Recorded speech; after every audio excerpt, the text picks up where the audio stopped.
Hello, my name's Philippa Waller. My name is Penelope Waller, and we are two of the directors at 4D Human Being. And welcome to the 4D Human Being podcast. What's it all about, Pen? It's all about your personal and professional relationships. It's about your communication skills, how you lead, how you work and build teams, how you are looking after yourself and your well-being, and how you are much more at choice. What do we mean by that? Well, sometimes we can get a little caught in patterns in life and we can all be a little bit on our automatic pilot.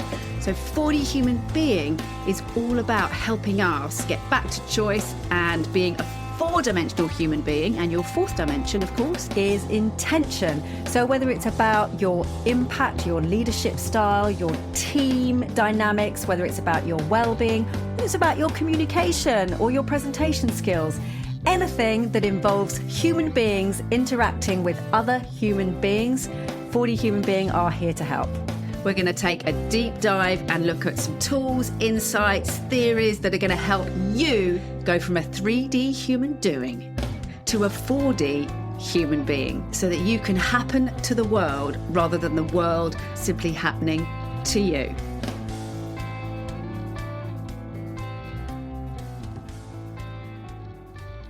I've got some grapes. Not the opener I was expecting. Well, Matt was saying how he's got some lovely honey in his drink to support his glorious voice, and I thought it was I'd a lie. share. It's whiskey, but Yeah. A quick lunchtime tipple. Listen, whatever gets you through. I've just realised that I'm recording the crunching sound of the grape now. Yes, that is the problem with eating and recording. Stop. So, I'm going to stop. welcome on this sunny afternoon. Matt Beresford, Penelope Waller, and myself, Philippa Waller. Three voices talking about voice. Do you see what I did there? three voices and at least one voice an octave lower than the other two. Yes. Well, true. what a great opportunity to talk about the impact of the pitch of voice we're going to talk about, as well as precision.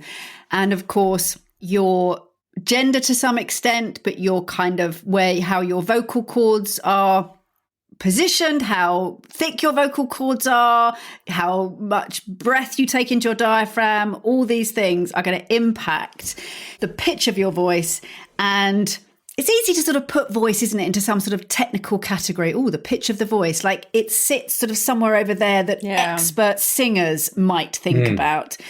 But of course, if we all think about audiobooks, radio shows, podcasts, people that we just have not been able to listen to. I've bought audiobooks and after 5 minutes I go, I can't, this is never going to happen because I'm not going to do it. No names mentioned, Phil. And of course, I'm sure nobody feels like that about us. Sure. Definitely not. That's impossible. It's so funny because on a side But it is note, interesting, isn't it, that voices can kind of grate on you, but you never think your voice might grate on somebody else. Well, do you know what? That is a beautiful, super uber amazing segue into our next campaign.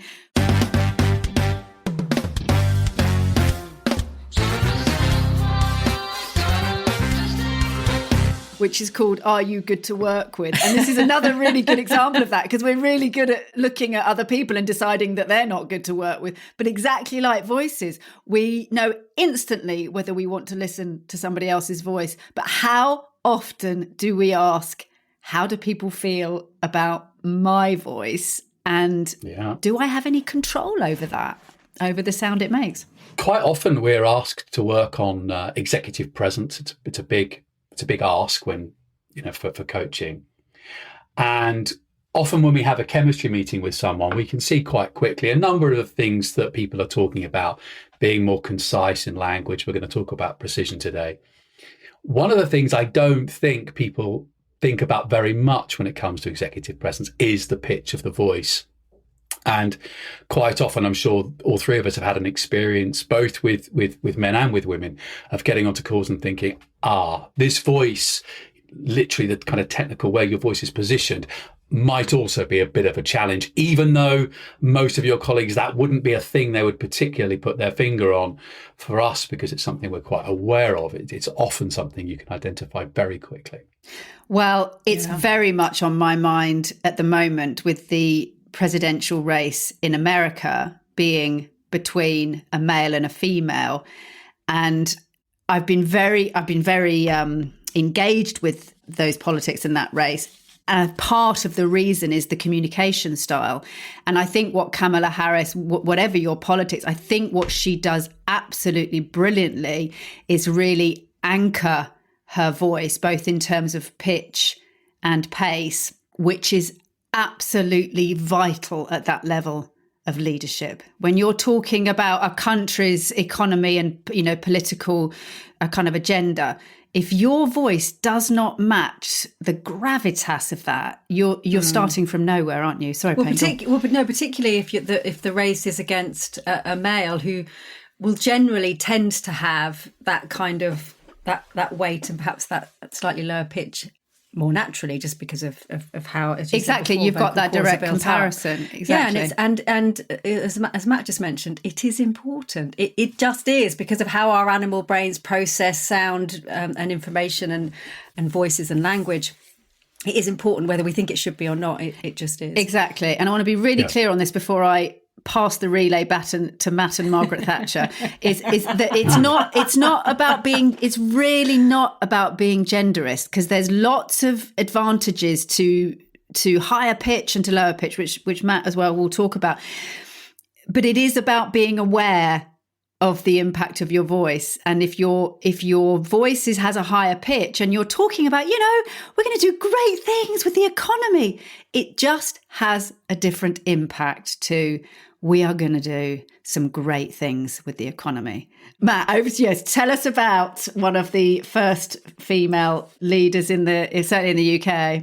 Yeah, it's very interesting, isn't it? I mean, she became the leader of the Conservative Party, I think in 75, 76, maybe even slightly later than that. And this was obviously a very different time, nearly 50 years ago now, when, quite remarkable to become a female leader of a British political party back then. And again, as you were saying about Kamala Harris, regardless of what one thinks about, it is quite remarkable. She did have a much higher voice. And I think you can still find some speeches online of her when she was Education Secretary in the UK, in the previous government, the Edward Heath government in the early part of the 1970s. And her voice was a lot higher. Her voice was what one might have traditionally expected of a middle-class British housewife. And I think she certainly had some advice that it would be useful for her to do some work on her voice in terms of lowering the pitch of her voice. And I think she embraced that. Very wholeheartedly. And she had a lot of work, I think, particularly with Sir Laurence Olivier, so very, very famous British actor, post-war period, and others, to very consciously lower the pitch of her voice. I don't know technically kind of how much lower it went. I'm guessing probably four or five notes. I guess I'm not sure on that, but you can really hear the difference. I mean, to each, just to the layperson, you can absolutely hear the difference from her voice before and after. Our voice gets lower as we get older as well, of course, both for men and for women. So her voice, by the time she left office in 1990, was even lower again. But it is remarkable that she went through that process, and particularly because, as you've both said, it was about giving her more authority and giving her more gravitas. And to be a woman in those times leading, very much a man's world. She was the only woman in the cabinet of her secretaries, her ministers, for quite a while, I think. And to hold her own across the dispatch box in England, in the opposition politicians, it felt that something she really felt she needed to do. And quite remarkable. And she had such a distinctive voice as well. I mean, not only the pitch, but also really distinctive, which I tried to capture in my recent social media impersonation of her. And brilliantly, Matt. And in fact, of course, and not that I'm advocating this approach, but of course, famously, she had, I think, all men in her cabinet, certainly for most of the time. And they were all pretty terrified of her. So not only did she sort of meet and match them, she really, her authority was huge. And that, like you say, yes, of course, it was part of her attitude and who she was, but it was a huge part of it was the way she communicated. Well, I was going to just mention that, Phil, in terms of exactly as Matt said earlier about clients who are looking for more executive presence. If you actually surveyed people after Margaret Thatcher became the leader of the Conservative Party, and I'm sure there are surveys out there, I can imagine that they would say things like, she has good policies on this, or, she's a good leader, or all of these things. And because we process the voice in that sort of more animal, older part of our brain, that sort of less conscious part of our brain, it's quite unlikely that we would say, well, she's become leader because her voice is much lower and that's had a real impact. And similarly with executive presence, if you get feedback or you're told what to work on as a leader, it's very rare that people mention things like voice because it's just processed in a different part of our brain. So very often it's not something people think they need to work on. I feel, this is so important to bang this drum, and the three of us have talked about it. I think we even mentioned in the last podcast, voice work can be the piece that gets sort of put to the bottom of the list. And of course, all of us have got some kind of background in theatre or acting. And, if you imagine playing the villain in a pantomime or a play, and you come on and go, oh, hello, I'm the baddie. Like, no one is going to believe you. And if you just think about it on a really, really simplistic level, that whether you're a kind of teenager going to see Shakespeare or a tourist from abroad who doesn't speak much English who goes to the theatre, the way that you know who is who in that story is through the body language and through the voice. And it's why we understand story across the world, because we are signalling all the time who we are and what our intention is and how committed we are to that intention through the sounds that we make. That is how important it is. And I think you're absolutely right, Pem. Of course, the content's important. Of course, whether we're talking politically about policies or leadership in terms of vision and strategies and mission, of course, that's important. But you are nowhere if you don't set the ground, the soil, if you like, of the sound of your voice, because you've already lost people. Because as you say, our lovely prefrontal cortex will eventually mop up some of that detail and language, but it's your amygdala and your limbic system that is opening the gate to even saying, we'll listen to this, or we can listen to this. And that is what your voice is doing. And just to sort of finish on that, if you think about how primal it is, if you know the Bible and you like a biblical reference, of course, in the beginning was the word. So, sound was the first thing. But actually there's a truth to that as a baby, because, of course, the stimulus you have as a baby is sound. But even before you're born, and then when you are born, it's sound that is telling you whether or not you're safe and you're with the person who's going to take care of you. Sound. The visuals are all blurry for a very long time.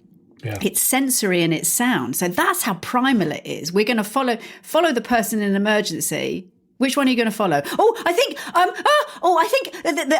the fire exit's over to the left. Or I can see the fire exit. It's on the right. Follow me, everyone. Who are you going to follow?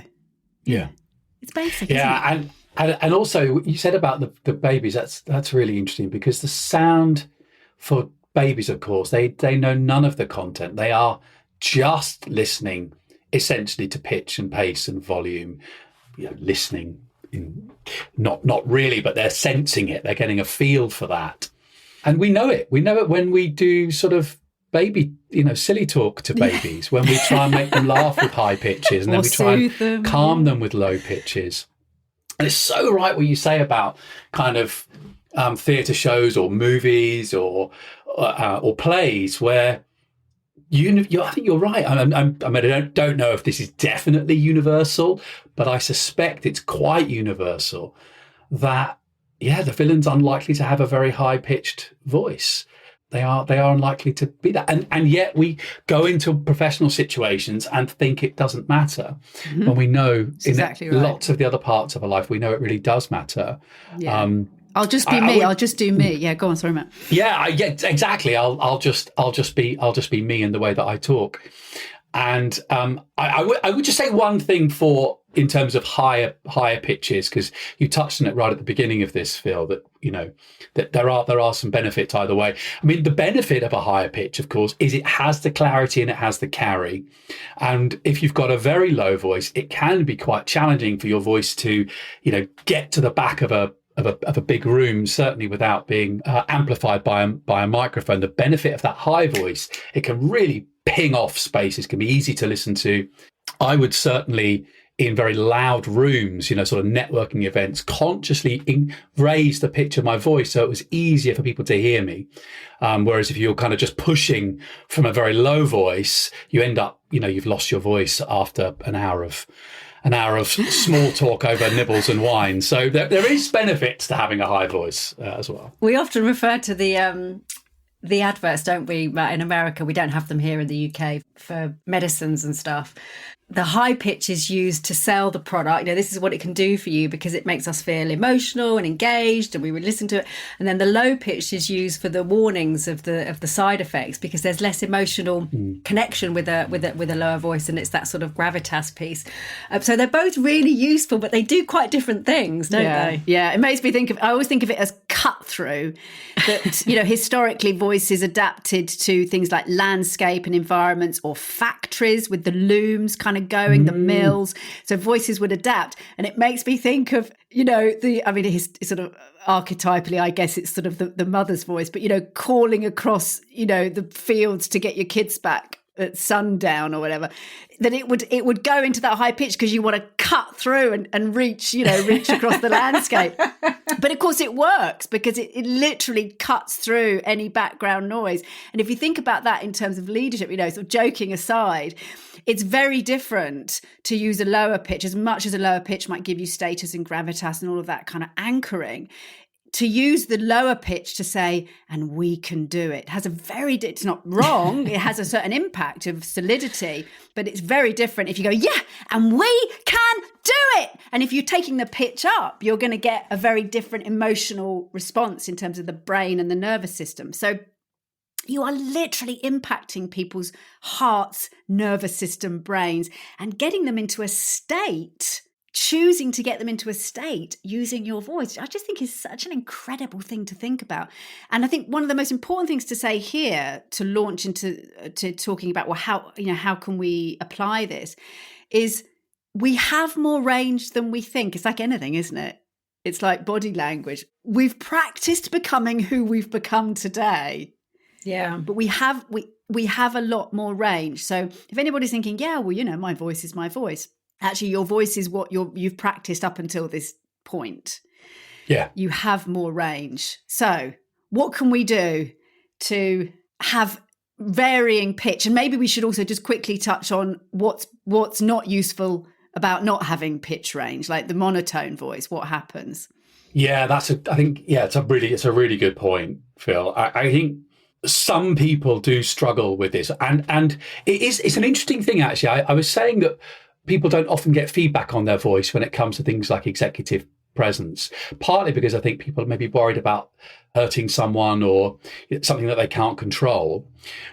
I think people do get more feedback when they are monotone. Now, I think that is feedback we hear more often, that I have been given the feedback What kind of feedback? Yeah, really boring. Yeah. And so I think it's, that sense when our voice sits on a single pitch, and even if that pitch is low or if that pitch is high, if it sits on the same pitch for every single word that I say, it starts to become either annoying or just really boring because nothing's ever changing.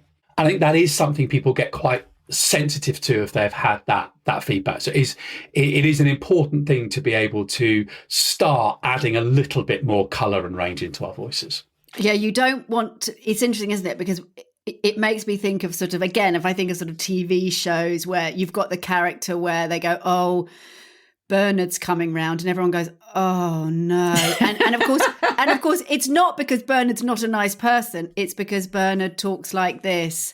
I don't know why it has to be Bernard or a man. It could be Gillian, let's say. But it's adding to your profile and who you are and the story about you and how people feel about you, when actually it's not the content of what you say. Because Bernard could walk in the room and say, oh my goodness, the most amazing thing just happened to me out there on the street. And the content is saying something amazing. That is exactly the character in Derry Girls. I think it's the brother of somebody. It's the uncle, yeah. Oh my goodness. And that's exactly how he talks. And everybody's eyes are just sort of wide and glazed over whenever they're speaking to him. Yeah. And you're right. It's not necessarily the content. It's the feeling. You can't keep listening to that. So that's why it's important. So what can we do? When should we think about it? What's a good way to sort of access playing with pitch? Because it can feel really edgy for some people, can't it?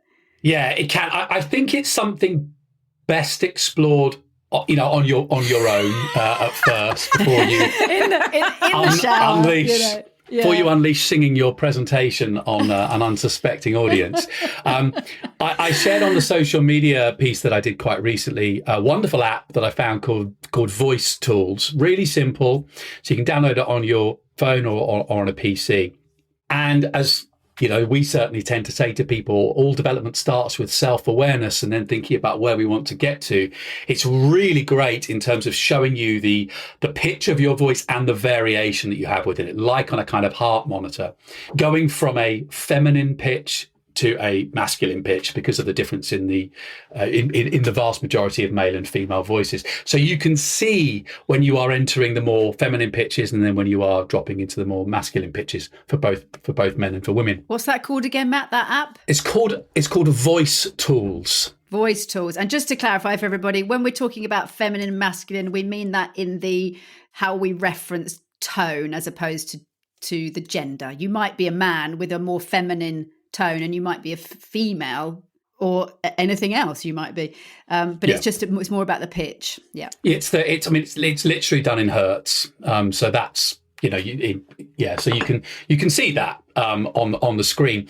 So I think that's the first place. I think is get familiar with how much range have you got, and then I would offer even things like singing. So singing something like Happy Birthday or your national anthem and seeing how much pitch you've got then, because actually quite quickly you can realise, when I sing, I've got an awful lot more pitch than I've got when I speak. And so there's something, so it's not that your voice in your body is not capable of doing that. It's just not necessarily connecting a kind of singing sound to a speaking sound. I think that's a very quick win. And then the third thing I would say on that is, if you've already started to experience that, this is definitely something to practice on your own, is singing content. So singing presentations. So you've got a big presentation to do. It's the first, 20 seconds, 30 seconds. Can you sing that into your phone and look at the change? And simply by exploring that range, so you go from singing it and then can you start speaking it and really actively looking to see, you won't reach the full heights that you would do with singing, but can you get more of that as you play and explore than you would get normally when you just speak? I think those are three good places to start. And I loved the comment on social media, Matt, to that post from a connection of yours that said he couldn't wait to do his next presentation singing it to the theme of Happy Birthday. I would love to see that. But to reiterate what you said, obviously practice these things alone. But I think also, whether it's recording yourself on a voice app or recording yourself on your phone, it can, even on your own, it can feel quite edgy, can't it, to then play it back to yourself? Oh, yeah. I mean, yeah. You have to get over the discomfort of what that is going to sound like. And I think also to think, I am just playing and exploring. And I think the reason the Voice Tools is so good, particularly for those of us who are maybe quite number literate, is that you can see it. Like, it's not just, hearing it. If you're not used to listening to pitch, it can be a bit difficult to hear when, the difference. Whereas when you can see it, it's so clear. Yeah. I think it's great. The only other tip I would give, and I did this when I studied at drama school, was to, once you get familiar with where your voice normally starts. So for me, most sentences would begin kind of at this pitch. You can then actually consciously decide to start the sentence slightly higher. So now I can start this sentence here, and you can see the difference. And certainly what the voice teacher that I had briefly spoke to us about was that if you start slightly outside of your familiar range, your voice will naturally create something bigger. Whereas when you start somewhere familiar, you'll just be kind of on a smaller range. I think that's, once you get more familiar, that's really interesting too. But the voice tools is a game changer, I think. I love that. Yeah, I love that. It makes me think of bringing it to the 4D model, that the voice is such a complete way to become a 4D communicator, that you're communicating physically, emotionally, and intellectually. And of course, behind the voice is that intention. Because the voice is produced physically, it has an emotional impact, and you're using it to convey intellectual content. And exactly as you said, Matt, the challenge can be that we haven't connected the emotional center, if you like, to the voice. We're just using it as a physical tool to convey information. And this is a way of really making sure you're firing up all of your dimensions. Otherwise, as we always say, you might as well send an email. I nearly said letter. Oh my God, I'm back in the 70s. You might as well send an email. And it is that emotion. And it's such a quick access to use the pitch to convey that emotion. And then you are communicating in 4 dimensions. And I would say on that playing your own voice back, just to be a little bit humorous about this, if you cannot bear to hear the sound of your own voice, really, should you be walking into an arena and expecting 1,000 other people to listen to? You know what I mean? Like, come on. That's very true. It's really interesting, actually, Phil. I'm working with a client this afternoon, a very valued client of ours who are going through some change at the moment, and working with the leadership team and talking to them about some content, some ways of structuring a vision, some ways of thinking about some of the things that are going on for their teams during periods of change.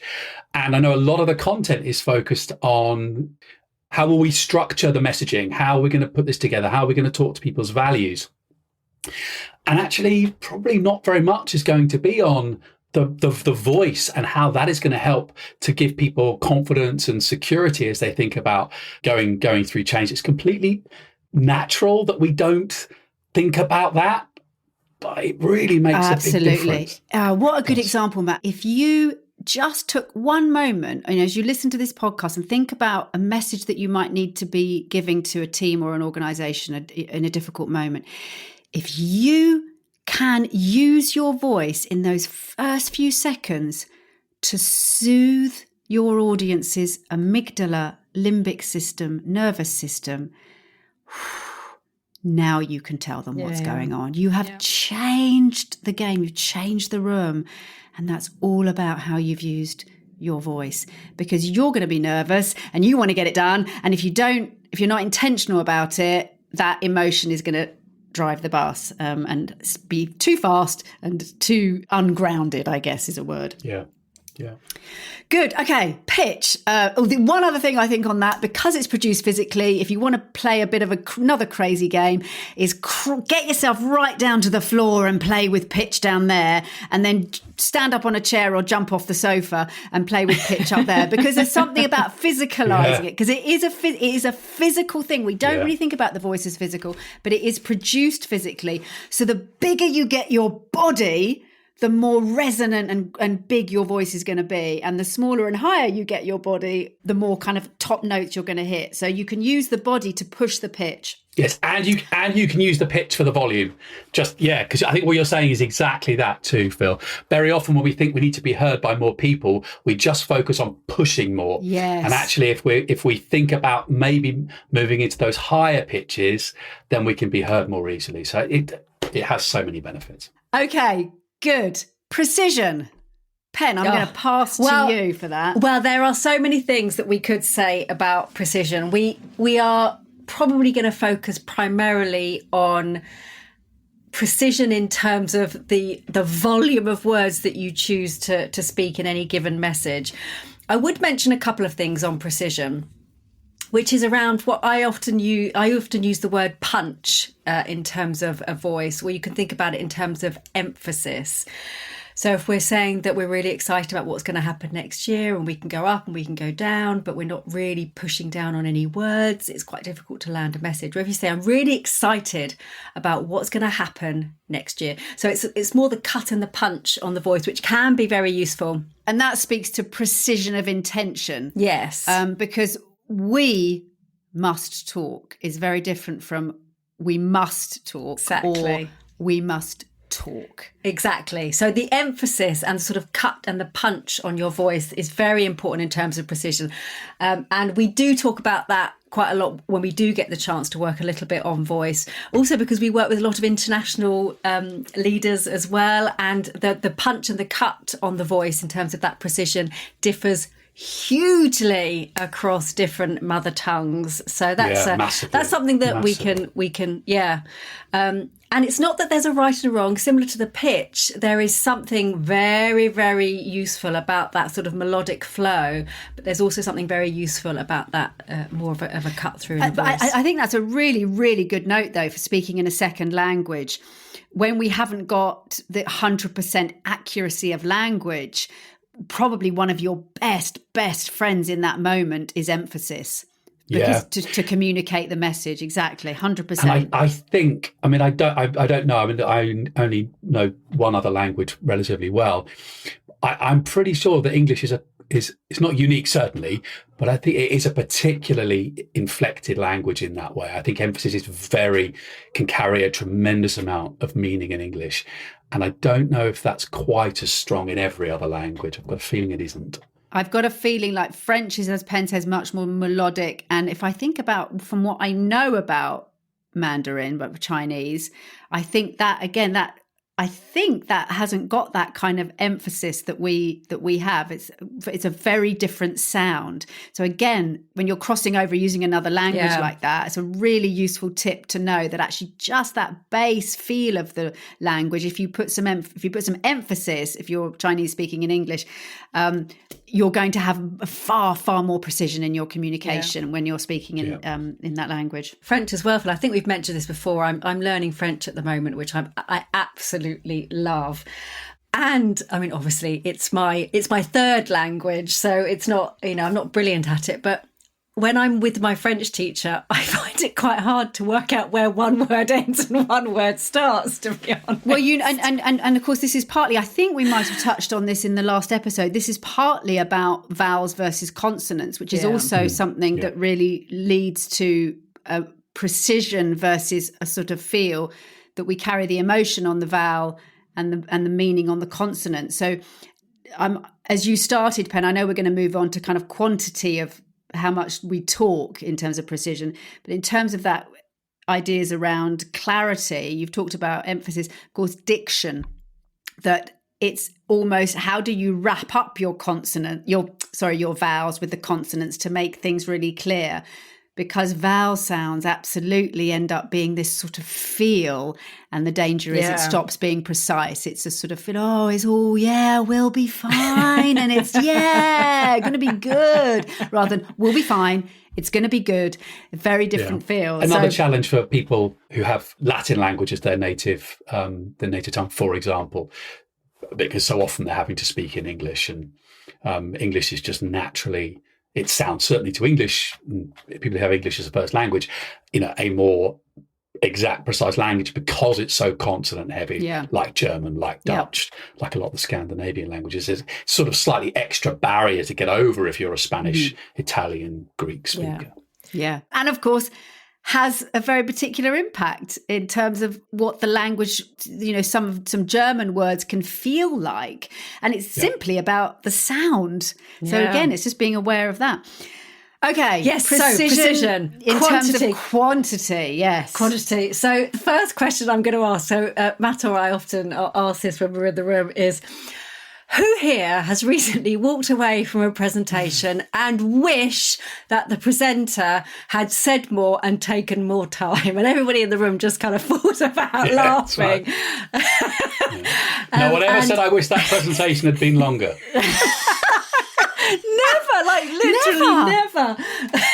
So true. And so, and then of course you would ask the question, the gift of brevity. And then, of course, you'd ask the question, well, who here thinks that somebody has walked away from the presentation you have given and wish that it had been longer? I'm putting my fingers in la, la, la, la, la. Yeah. No. There's potentially a couple of things, there's many things at play here, but if you feel like other people use too many words and take too much time to deliver a message, then you can pretty much guarantee they feel the same about you on occasion. Are we saying that you are not the exception? We are saying that. And, there's a number of things, and Matt, I'm sure you'll add to this, but a couple of things are, we can have a sort of unconscious or conscious intention to demonstrate how much work we've done and how much we know. And that can lead to quite a verbose and long message. And the other thing, of course, is that our preparation is very often based on slides or based on the data and information. It's less often, unless you've done a 4D course, of course, but it's less often based on actual active preparation. And of course, if you don't do that, it's quite difficult for you to get a sense of how does it actually feel in terms of the longevity. By active preparation, you mean sort of up on your feet, embodying, speaking it. Yeah. And then realising how many words you're actually using. So there's many more reasons as well, I'm sure, that we could think of as to why perhaps we use 100 words when we could use 10. Was it Churchill who said, sorry, I wrote you a long letter, I didn't have time to write a short one? Apparently so. We all know that, apparently. We all know that feeling. It's so true, though, isn't it? I think, it very often comes from a place of passion as well, and enthusiasm. I'm just about to start working with another client, actually, and an organisation who, when I met her for the first time, the passion, the enthusiasm, the charisma, the energy just kind of comes out at you out of the screen. And what does she want to work on? Being more precise and having greater brevity. And as is so often in life, the wonderful strengths we have can tip over into areas that we want to work on. Well, you know what that makes me think, Matt? And I sit here very much with my internal hands. In fact, I'm just going to put both my hands up. And I was sitting here thinking, okay, this is interesting. I'm talking about not talking too much. And and I was thinking, okay, I think we probably need to address the internal experience for people who experience communication thinking like I do. That it's genuinely, in fact, it's not just okay, it's essential that we differentiate between the amount of content going on in your brain and the amount of content you decide to let out of your mouth. And honestly, in a way that sounds so simple and so straightforward, but I think that's where the intentionality really needs to happen, because when you've got a brain that feels like, wire wool, it's just sparking in 100 directions. If you don't put some kind of intentional barrier there and question it, it feels inside your head vital that everybody else gets this quantity of information to make sense of what you've just been thinking. But there is a big difference between how your brain works and the quantity and sort of, lack of precision potentially inside your brain, and how you can choose to communicate when it comes out. And those are some of the tools that we really focus on for people. The ABC messaging structure, 3 things. How can I use my mouth as the gateway? Filter. As the filter that it doesn't come out as mush, but through this doorway, it gets transformed. It's not always, but that's why I wanted to flag it, because as Matt was talking, I was like, oh, my brain is exploding here, and that's exactly what it feels like for people. It's the passion. Well, the other thing on top of that, Phil, aside from, as you just said, we think it's all essential, everybody must know all of this, which of course they don't always. But the other thing, of course, to mention is that the clock inside your head, your inner clock, works differently to an external clock. So if you're sitting in a meeting and you think somebody else has been talking for a long time, but when you're speaking, you don't think you've been talking for a long time, trust me, there is research on this. The internal clock works differently to the external clock. And it's got another sort of double whammy on it, which is it's linked to your emotional system in your brain. And if people are bored, time does pass more slowly. So you are doing yourself and your audience a huge favour with a bit more precision. Everyone's losing. In fact, I would just can I just add one thing to that, Pen, as I'm talking and talking. I would add one thing to that also the time passes differently in your brain thing, that you can think a gazillion thoughts in your head in 5 seconds. But there is absolutely no way you are ever going to be able to communicate those million thoughts in 5 seconds. And I think we sometimes forget, we think, well, I've got to communicate all of these thoughts, but the speed at which you're having those thoughts is so fast. And we've got to be very respectful of the fact that the tongue and the teeth and the mouth and the communication between people, you know, unless you're telepathic, it cannot work at that pace, can it? Like, you know, sorry, Matt. I wonder also, I mean, I'm quite extroverted, and you'll both know more about this than me. I have a feeling, maybe I read this, that I think extroverts do talk to think a bit more. 100%. And therefore, you know, for people like me who, you know, I definitely have been known to talk too much, it can be slightly self-indulgent where you are continuing to talk because it's working for you in terms of processing information. But it isn't helpful for someone listening to you who is trying to sort of follow your train of thought, and I remember I had a German lesson a few weeks ago, and I'm trying to speak at the same speed that I do in English. And I said to my German teacher, well, you know, maybe I just don't need to worry about it. And he's quite grammatically correct. And he said, well, perhaps you just need to pause before you speak and kind of get the sentence correct and then speak. And it was like someone had said to me, it was like some revelation that might be a way of living one's life. Is that possible? Yeah. I suddenly thought, now, maybe in German I should. And maybe there might be some learning for English. Yeah, you need more. But you say, there's no time. There's no time. Exactly. I've got to get it out now. Yeah. But I think it's really important to speak to this because it's also about how it feels. Like it's like exactly as you say, it's a way of externally processing. But going back to what Penn said and your German teacher, Matt, if we take a pause, in that pause, could we give the world the gift of precision and brevity? I mean, they will love you for it. Yeah. So and how to do it? Go on.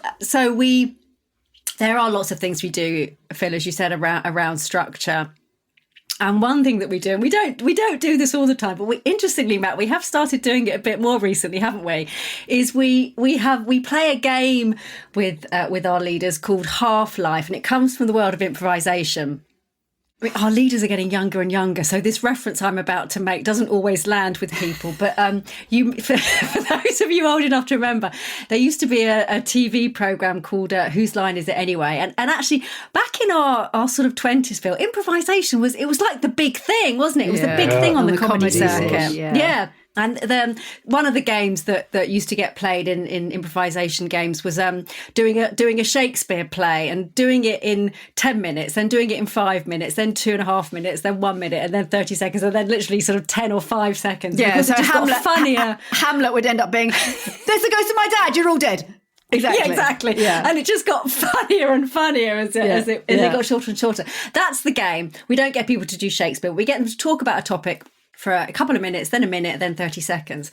And what I find really interesting about this is that it's so sort of revelationary to the people that are doing it. It's so simple. And yet the people who are then listening to their partner doing this exercise, they go, you know, obviously often the middle one is the best one in terms of getting all the content you need in the most amount of time. And the person delivering the message is sort of quite surprised at how easy it was to do it in half the time. And it only took one previous practice to cut it down by half. And it's so simple. And what I hear in that, Penn, is that what's interesting about what we've just been talking about, where I've got to say all of the things that are in my head, actually, I think most of us are pretty good at knowing what actually needs to be said. You know, if you play Half-Life, you don't I've never seen anybody play Half-Life and then waste all of that time with the irrelevant bit. They go straight to the plot points in the story or the key messages. So we know we're very good at filtering that information very quickly. Just takes a bit of practice. Yeah. That's a really good point, Phil. That's a really good point. It's very rare that someone at the end of Half-Life says, "Oh well, I didn't get my points across." I missed the main points across. Yeah, they do. They can sometimes lose passion and enthusiasm, and so finding the right balance between the passion, the enthusiasm, the energy, and the key points is a lovely thing for people, but it's such a good exercise. Yeah. And it's another really good example of active preparation, and it really doesn't take very long.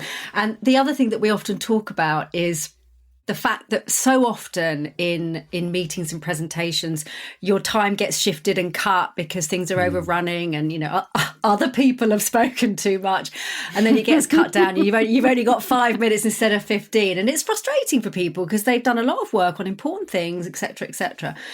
And it's a really good way, firstly, to practice, well, what if that happens? How can I be concise and precise and get my message across? But the other thing we so often say is, if we're given 20 minutes as a presentation slot, we fill that 20 minutes. Mm-hmm. And the question would be, do I need to fill that 20 minutes? Would it be more useful to do a 5 or 10 minute presentation and either give some time and space for questions and answers, or give the gift of time? Because you're right. Because if you were given 10 minutes rather than 20, that's 10. What you'd use. You do 10, exactly. Yeah. So just to recap the application of this, take your next presentation or kind of opening of your next meeting or your summary words that you're going to give a team, and deliver them into a dictaphone or into the mirror or to somebody, to a colleague, and then and time it. Do it again with the time cut in half. Do it again with the time cut in half. And I would add to that, if you're using slides, cut your slides in half at the same time, or cut the content in half. Yeah. That's also part of your communication. Don't get that started on on slides. That's a whole other. Yeah, but it's true, isn't it? Like cut those in half and see what happens. That's a huge gift to the literally. world. We very often these days when I introduce the 4D2C model in the room, I'll often begin by asking people to reflect on a recent meeting, say last week. And then I'll take people through, what do you remember about that intellectually? So what's the information you remember? Any data they shared? What do you remember about them physically? What do you remember about what that impact was like emotionally? And people are, I think, quite surprised by just how little information they can recall from a meeting just last week. And also very often, almost always, that the intellectual is not the most memorable part of that meeting. No great surprise to us, of course, but it can often be surprise to people. And so the more we can be clear in our structure, the more we can be precise, the more we can land those big messages, the more likely it is that what we want people to remember from our meeting will be what they actually remember. Absolutely. And that they retain it for a decent period of time. Yeah, absolutely. Yeah. Imagine you've only got 5 seconds. What are you going to say? So that's precision. So we've come to the end of our voice campaign. So we're going to recap the 4 areas we've looked at are pace, pause, pitch, and precision. How fast or slow are you talking? As Matt said, use the pause sometimes before you speak. Revelation to me too, Matt. I'll think about that today. Pitch, give people the gift of that anchoring and grounding, and then some motivating, energizing higher pitches, and then precision, again, the gift of brevity. So we can't overemphasize enough. If you are somebody who has looked at the idea of voice or thought about the idea of voice and sort of put it on the shelf or put it aside and said, that's not for me, I'm not an opera singer, I'm not an actor, think again. We would ask you, have a play with 1 or 2 of these voice dynamics, pace, pause, pitch, and precision. Have a play with them just as your own personal laboratory and see what the impact is. Get some feedback. You may be very, very surprised at the impact in terms of your personal profile, your reputation, your narrative, your standing, how people feel about you. If you keep doing it, you may well find that opportunities start to open up because of how people feel about you and see you differently based on nothing else other than what you've done with your voice. It's true, isn't it? Oh, lovely. It's like, listen to this podcast in the evening. You'll be gently soothed to sleep. So go and do it, everyone. There you go. Yeah, all the best. We wish you well on your vocal journey. Thank you so much for listening to this episode of the 4D Human Being podcast. We hope you enjoyed the show. Do take on board some of the insights, tools and tips, because every time that you try something new to get back to choice, you are making a vote for the you that you want to become. And I love that phrase, Pen. I do too. And please do share this episode with somebody that you know would really benefit from the lessons and learnings we've been chatting about today. And of course, if you're interested in more from 4D Human Being, do get in touch. We run workshops, trainings, online, in-person, conference events and keynotes. We've got the 4D OnDemand platform for your whole organisation. And we do have a free Essentials membership where anybody can sign up for absolutely free to access some of our insights, tools and tips. So do get in touch with us if you'd like to hear more. We cannot wait to hear from you and to carry on the conversation.